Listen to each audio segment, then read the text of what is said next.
Hashem Svasai Tivtach, Upi Agitol Asacha.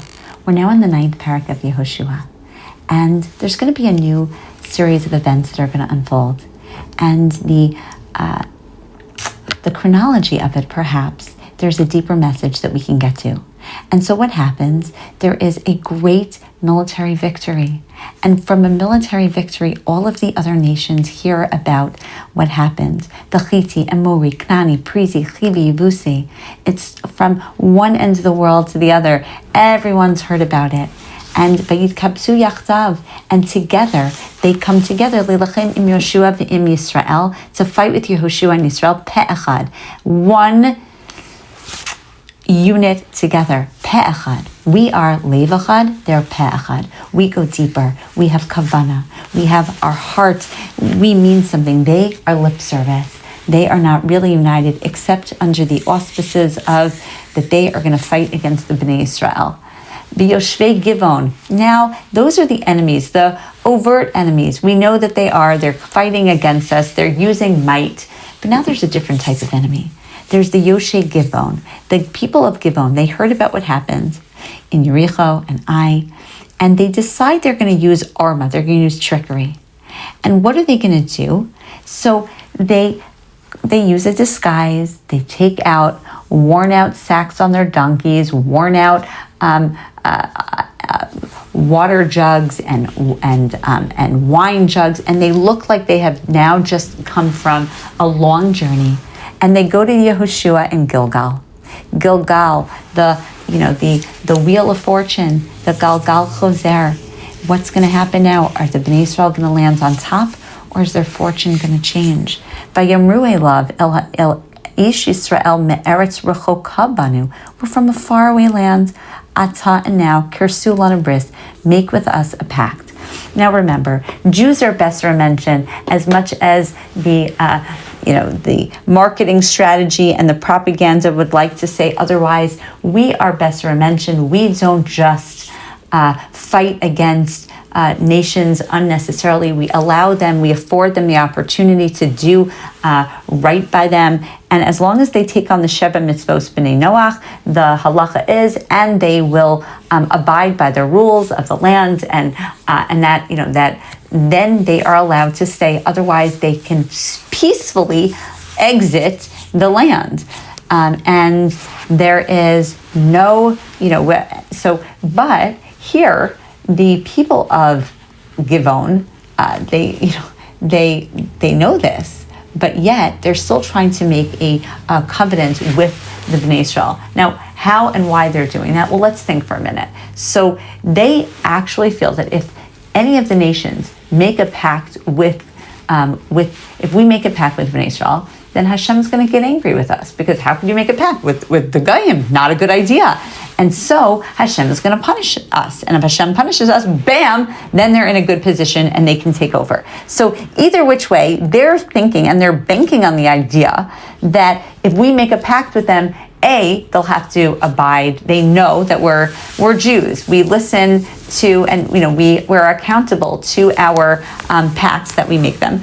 But moreover, that it'll anger Hashem. Perhaps they can influence us if we're in a pact with them, or that Hashem is just going to get angry. You don't make a pact with the Goyim. Okay. So Vayomer or Vayomru Ish Yisrael el Hachivi. So Yisrael says to the Chivi, but if you Ulai bikirbiata yoshev, if you live amongst us, then then how can we make a pact with you? And they said to Yehoshua, we can be your subjects. Please, just make any deal with us. We'll be your servants. And Yehoshua says, who are you and where do you come from? Now, when it came to the different nations that warred with the Bnei Israel, so the chivi is lashon chiva, which is the idea is the trickery. They are pretending to be somebody that they're not. The chivi, the idea of them is that they're fighting in trickery. Now we know that certain nations were not included in that original, inclusion. We have their Girgashi. So the Girgashi aren't included, they ran away.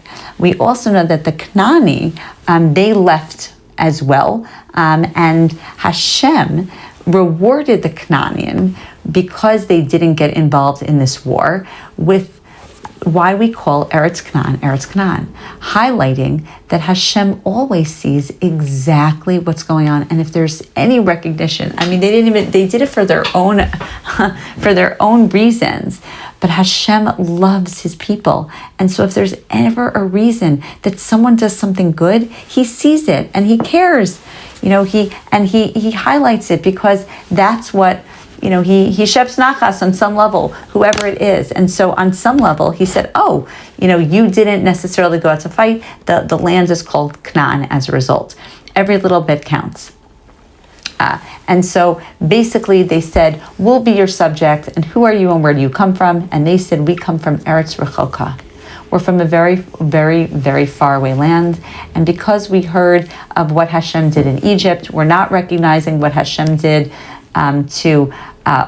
most recently, because if you come from a far land and you don't, news doesn't spread that quickly in those days, but rather we heard about what happened with Sichon and Og, all of the stories that happened to the Jews on their way out of Mitzrayim.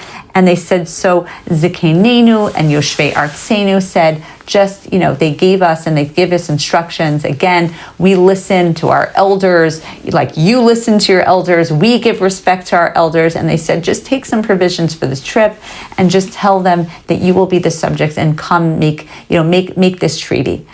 And to prove it, to prove the idea that they are, that they are sojourners, that they show them the bread that is now stale, or broken from the journey, and their clothing and their wineskins. And so clearly, these are the remnants of a long journey. And so basically, by the SP Hashem lo shalu, but what do they not do? They don't ask Hashem. And so Yehoshua makes this pact with them. And because had you asked Hashem, had you done what you're supposed to do, which is every time there is a shaila in the world, you ask Das Torah. It's just what you do, even if you think it's so obvious, it's never obvious. Das Torah reigns supreme. And they didn't do it. And in those days, it would have been very easy. You asked the Urim and Tumim, it would have lit up and it would have been over. It would have been like fakers, done. But they didn't. Instead, they established a friendship. And 3 days pass, and they make this pact with them, and they're living among them, and that's what were these the towns of Givon and Kephira and Be'eros and Kiryas Yearim, but the Bnei Israel they don't attack them, and why? Because they made this pact. And they understand that, what are we supposed to do? We can't touch them because that's Achil Hashem. And so instead, we're going to, when they found out who they were, and they found out that they were fakers, then they have to spare their life. And they decided that they would spare their life, but what are they going to be? They're going to be the wood choppers and the drawers of water for the whole community. And that's what the Nesiim decide, that's what's going to happen to them. And Yehoshua brings them in and says, how could you do this? Like, we figured out who you are, and you're fakers, and you're living amongst us. So you are never going to, you're cursed.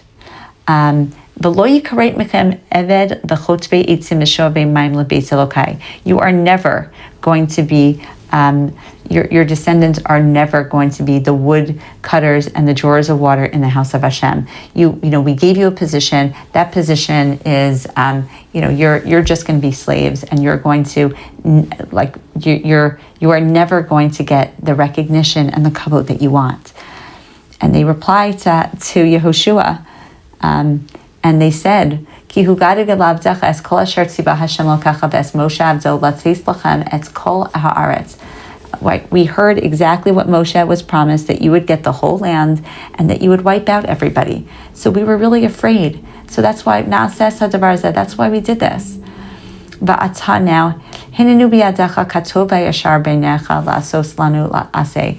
Do whatever you're going to do. Like, we understand, but we tricked you for a good reason. It was our life that was on the line. We were afraid that you were going to come in and that you were going to completely wipe us out like you said you were going to do. And so Yehoshua was in a tough position, but he saved them. And the Bnei Israel that's it. He saved them, and he was not going to kill them. And so he just became wood cutters and drawers of water for the people, the community. And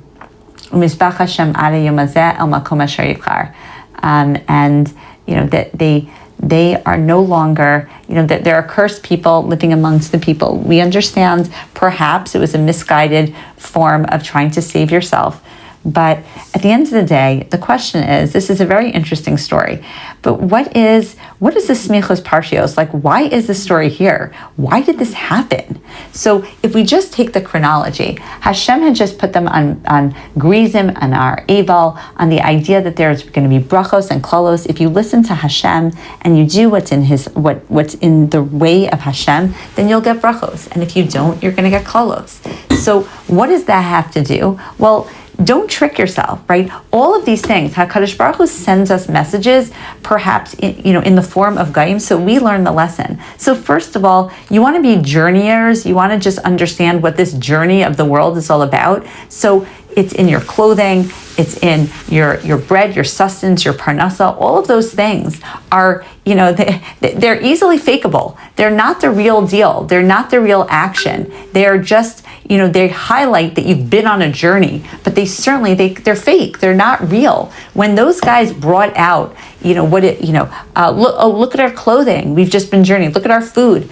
All of that stuff is not the real deal. The real deal is, ask the Urim and Tumim, who are these people in reality? Your clothing doesn't represent who you are. Your food, how much parnasa, what you have, that's not you. So, I think that's part of it. Part of the bracha that we have of following in HaKadosh Baruch Hu is knowing what's truly of value. And so this trickery highlights to them, don't let that stuff fool you. Go deeper. The second is that idea that we started with, the peh echad. Don't pay lip service to Hashem. Don't be fakers. Look, they faked it. Oh, we're from we're sojourners. We're from a faraway place. Like, be real. The fact that, and you're going into a land. This land and this new reality, you're going to have a lot of enemies. So you got to be sharper. Hashem gave you a great idea with on how to be cunning. Be cunning, because you're going to need to be cunning. Look what happens when you don't follow Hashem, or look what happens when you don't think shrewdly enough. You're not cunning enough, and bad things happen. And so all of those ideas, and what is it about the wood and the drawers of water? So water is Torah, and Eitz Chaim He. Like, you can't fake Torah and following the ways of Hashem. That's the real deal. Otherwise, if you're not real, get out of the situation. It's no wonder that it's specifically the wood and the water. Those are representations of das Torah, of mitzvos, of all the good things. And so if you're not on the right trajectory or the right frequency, and you're doing it in a fake way, it counts, meaning like you're not banished forever, but you're certainly not going to get a good place at the table. So all of those things together on a deeper level, it's happening to Bnei Israel. Be strong, be cunning, understand that it's not the world of Nisim anymore, but also understand what these things truly are and what they're not. When they represent Torah and good things and metaphors for developing yourself, spiritually, then wonderful. If not, fakeness, it's not going to cut it. It's not going to work, right? So be on your guard for bad influences. Be on your guard for your own Yetzer Hara, how you're going to be, how you can function in the world. And for that, then you will be a true conduit of bracha and chalila, and protect yourself against the cholos.